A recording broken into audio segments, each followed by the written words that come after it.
انسان کو کیسے پتہ چلے کہ اس کا دل بیمار ہے؟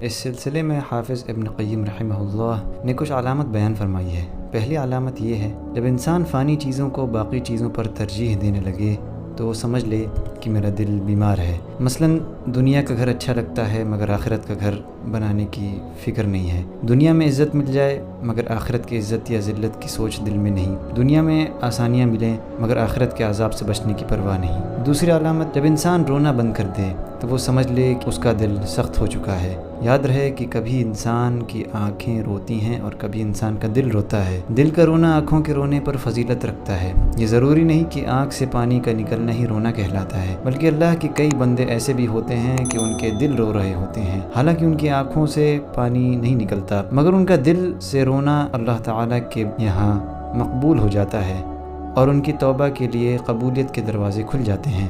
تو دل اور آنکھوں میں سے کوئی نہ کوئی چیز ضرور روئے، اور بعض تو ایسے ہوتے ہیں کہ ان کی دونوں چیزیں رو رہی ہوتی ہیں، آنکھیں بھی رو رہی ہوتی ہیں اور دل بھی رو رہا ہوتا ہے۔ تیسری علامت، مخلوق سے ملنے کی تو تمنا ہو لیکن اسے اللہ رب العزت سے ملنا یاد ہی نہ ہو تو سمجھ لے کہ یہ میرے دل کی موت ہے۔ لوگوں کے ایک دوسرے کے ساتھ ایسے تعلقات ہوتے ہیں کہ ان کے دل میں ایک دوسرے سے ملنے کی تمنا ہوتی ہے، وہ اداس ہوتے ہیں اور انہیں انتظار ہوتا ہے مگر اسے اللہ رب العزت کی ملاقات یاد ہی نہیں ہوتی۔ چوتھی علامت، جب انسان کا نفس اللہ رب العزت کی یاد سے گھبرائے اور مخلوق کے ساتھ بیٹھنے سے خوش ہو تو وہ بھی دل کی موت کی پہچان ہے۔ اللہ کی یاد سے گھبرانے کا مطلب یہ ہے کہ جب انسان کا دل تسبیح پڑھنے، ذکر اذکار کرنے اور مراقبہ کرنے سے گھبرائے، اسے مصلی پر بیٹھنا بوجھ محسوس ہوتا ہو۔ ایک موٹا سا اصول سمجھ لو کہ اگر بندے کی اللہ تعالیٰ کے ساتھ تعلق دیکھنا ہو تو اس کے مصلی پر بیٹھنا دیکھ لو۔ ذکر کرنے والا انسان مصلی پر اسی سکون کے ساتھ بیٹھتا ہے جس طرح بچہ ماں کی گود میں سکون کے ساتھ بیٹھتا ہے،